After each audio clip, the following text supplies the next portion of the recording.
Selva amazónica.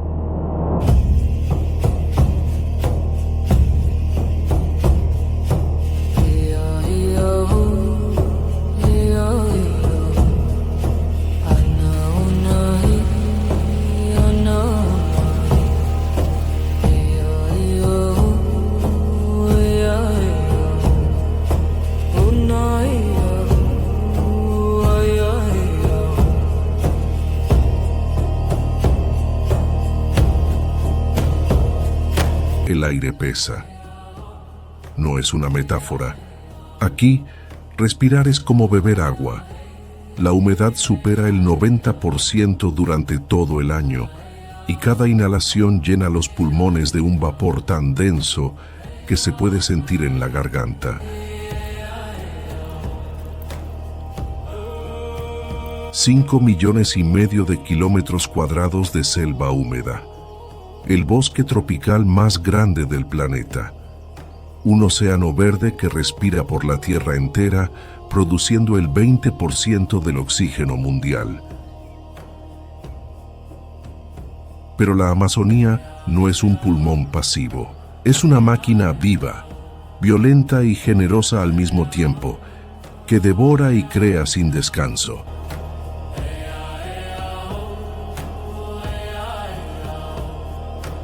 Este es uno de los últimos lugares verdaderamente salvajes que quedan.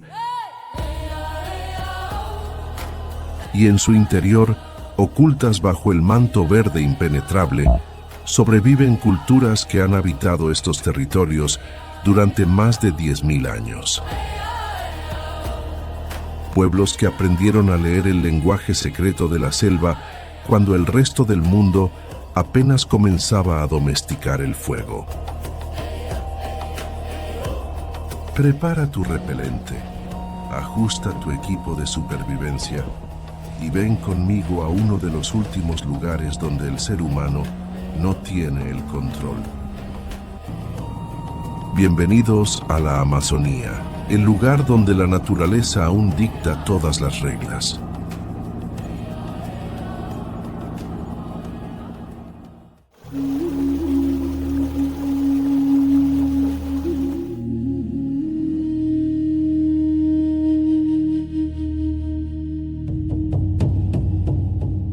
La noche amazónica no trae silencio. Trae una sinfonía caótica de miles de voces invisibles. Aquí viven más especies de plantas y animales que en cualquier otro ecosistema terrestre.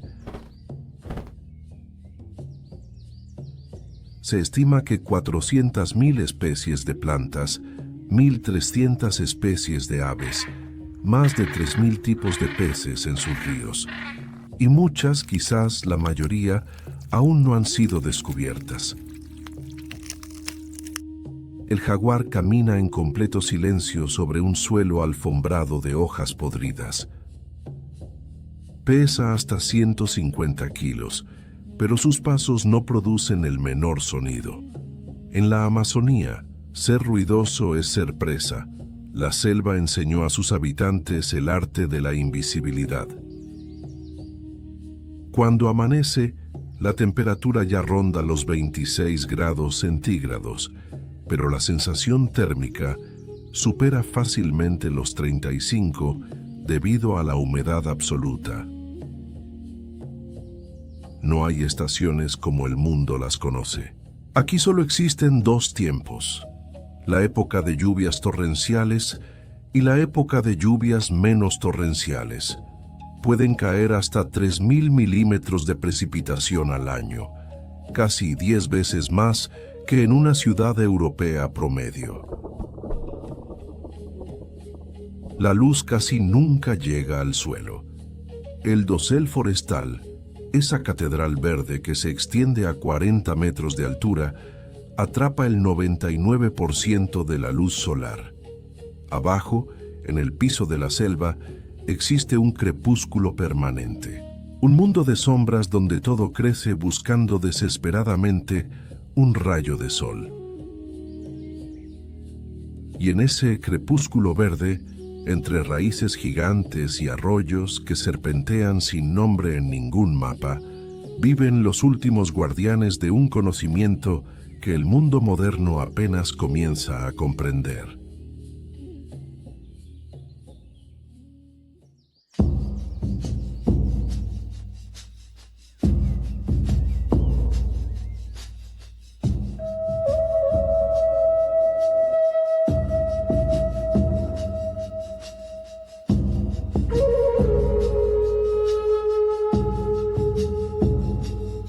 Más de 400 tribus indígenas habitan la Amazonía. Algunas de ellas jamás han tenido contacto con el mundo exterior. Los antropólogos estiman que existen entre 50 y 100 pueblos en aislamiento voluntario, grupos humanos que decidieron, generación tras generación, mantener su distancia de la civilización que destruyó a tantos de los suyos. Los Yanomami, uno de los pueblos más numerosos con aproximadamente 38.000 miembros distribuidos entre Brasil y Venezuela, llaman a la selva Urigi-a, nuestra tierra-bosque. No es un concepto de propiedad, es una declaración de pertenencia mutua. Ellos no poseen la selva, son parte de ella como una célula es parte de un cuerpo. La yuca brava, venenosa en estado natural, es la base de su alimentación. El proceso para convertirla en comestible toma días. Primero se pela, luego se raya. Después se exprime para extraer el ácido cianhídrico mortal. Y finalmente, se cocina hasta transformarse en beichu, un pan circular que puede durar semanas sin pudrirse en la humedad constante. Este conocimiento no está escrito en libros, está grabado en la memoria colectiva, transmitido de abuelos a nietos en idiomas que no tienen palabra para futuro, porque el tiempo aquí no es lineal. Es cíclico, como las crecidas del río, como la lluvia, como la vida y la muerte que se alimentan una a la otra en el suelo del bosque. Los Kawajiba en Brasil son probablemente menos de 50 personas. Nómadas absolutos, nunca duermen 2 noches en el mismo lugar. Cuando los drones del gobierno brasileño los localizan accidentalmente desde el aire, siempre están en movimiento, un grupo de sombras entre sombras, llevando solo lo esencial, huyendo de todo contacto. Existen porque se vuelven invisibles. La Amazonía les enseñó que la supervivencia no se trata de dominar el entorno, sino de volverse indistinguible de él.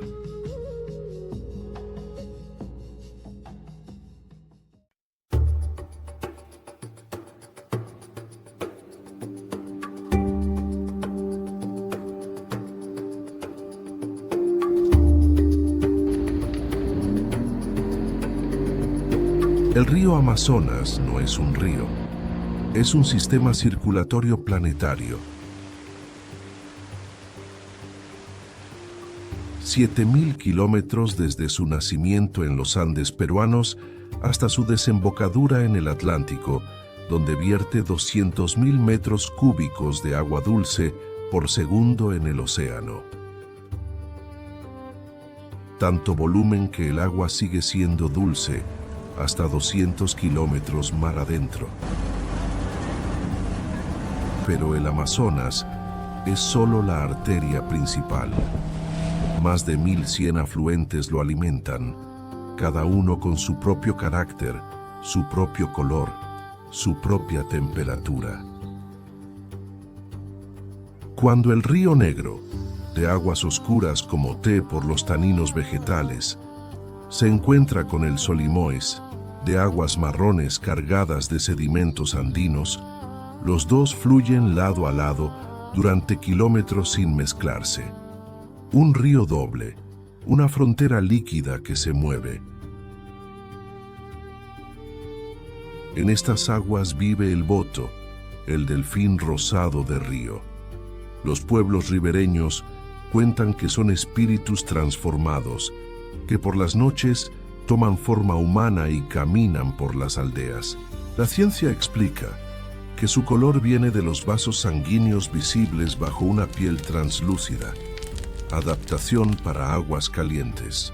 Pero la frontera entre ciencia y mito, aquí, es tan difusa como la línea entre dos ríos que se niegan a mezclarse.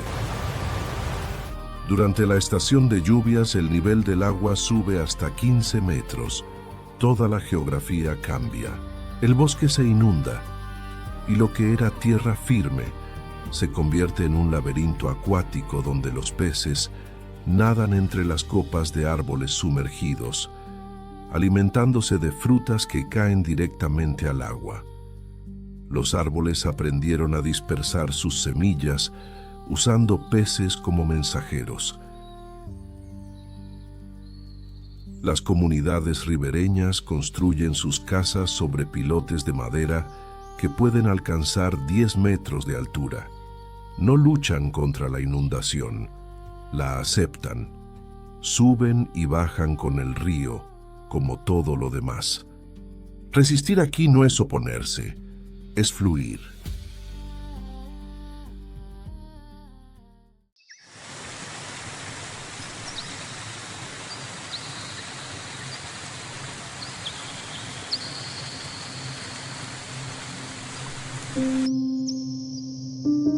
Pero este paraíso salvaje está cercado.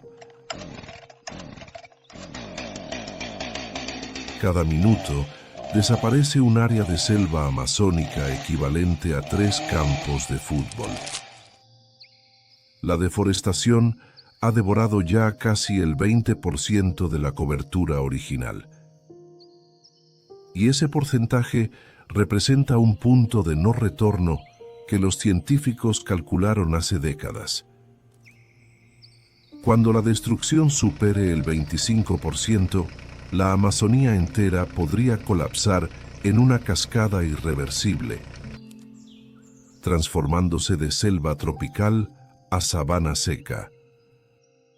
Los pueblos indígenas saben esto sin necesidad de modelos climáticos computarizados. Lo sienten en el cambio del viento, en la alteración del ciclo de lluvias, en la desaparición de especies que sus abuelos conocieron. Los Yanomami tienen una palabra, Shawara, que significa epidemia, enfermedad, desorden cósmico. Es lo que llaman a la destrucción que viene de afuera. David Copenhague, chamán Yanomami, lo dijo ante las Naciones Unidas. Cuando el último árbol sea cortado, cuando el último río sea envenenado, el hombre blanco descubrirá que el dinero no se come. Las comunidades indígenas ocupan apenas el 13% del territorio amazónico, pero ese 13% concentra el 80% de la biodiversidad remanente. No es casualidad, es el resultado de 10.000 años de manejo cuidadoso, de extracción sin destrucción, de conocimiento sin conquista. El 70% de las plantas identificadas con propiedades anticancerígenas crecen únicamente en la selva tropical. Los químicos que podrían curar enfermedades que aún no sabemos nombrar están ocultos en cortezas, raíces y hojas que desaparecen antes de que la ciencia pueda estudiarlas. El conocimiento tradicional indígena llevó a los investigadores hasta la quinina, hasta el curare, hasta docenas de compuestos que salvaron millones de vidas. Pero cuando un pueblo amazónico desaparece, no solo muere un grupo de personas, se extingue una biblioteca entera, un idioma completo con miles de palabras para nombrar plantas que la botánica occidental ni siquiera clasificó. Una farmacología completa, memorizada, probada durante siglos. Es la pérdida más silenciosa. No aparece en los noticieros. No deja un cráter visible desde el espacio. Simplemente un día nadie más sabe cómo leer el bosque.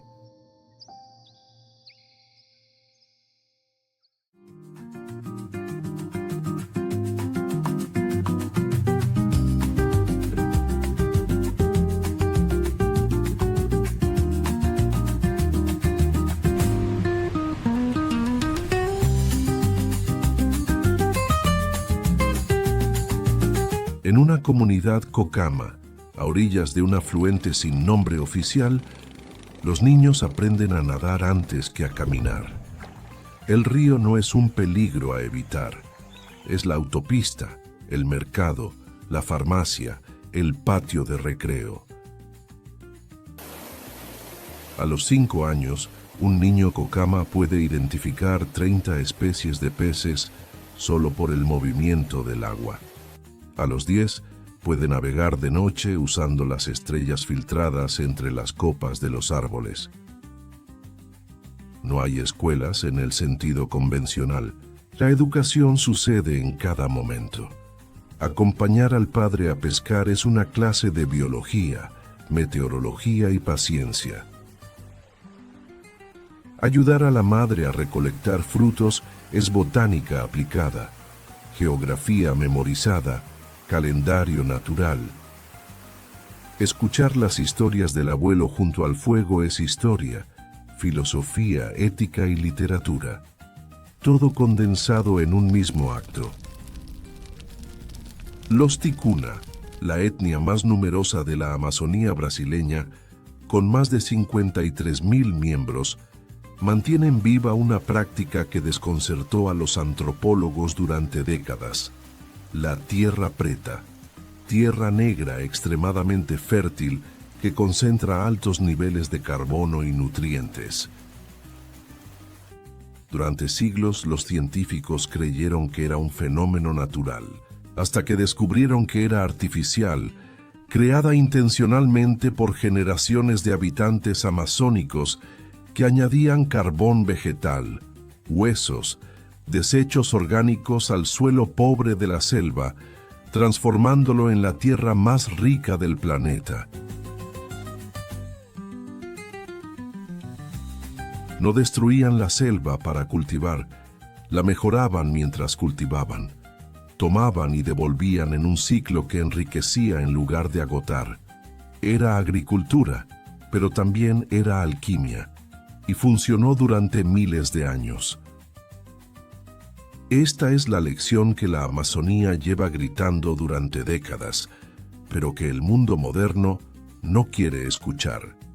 La supervivencia no requiere dominación, requiere conversación, un diálogo constante entre lo que tomas y lo que devuelves, entre tu necesidad y la capacidad del bosque para regenerarse.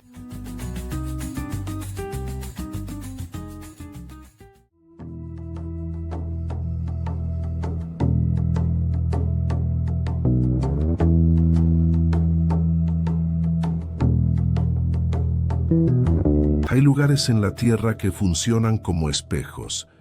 No reflejan lo que somos, sino lo que olvidamos ser. La Amazonía no es un museo, no es una postal del pasado congelada en el tiempo. Es un laboratorio vivo donde se prueban todos los días formas de existir que no requieren destruir para construir, consumir para crear, conquistar para sobrevivir. Los pueblos amazónicos no son reliquias, son maestros de una ciencia que nunca escribió tratados.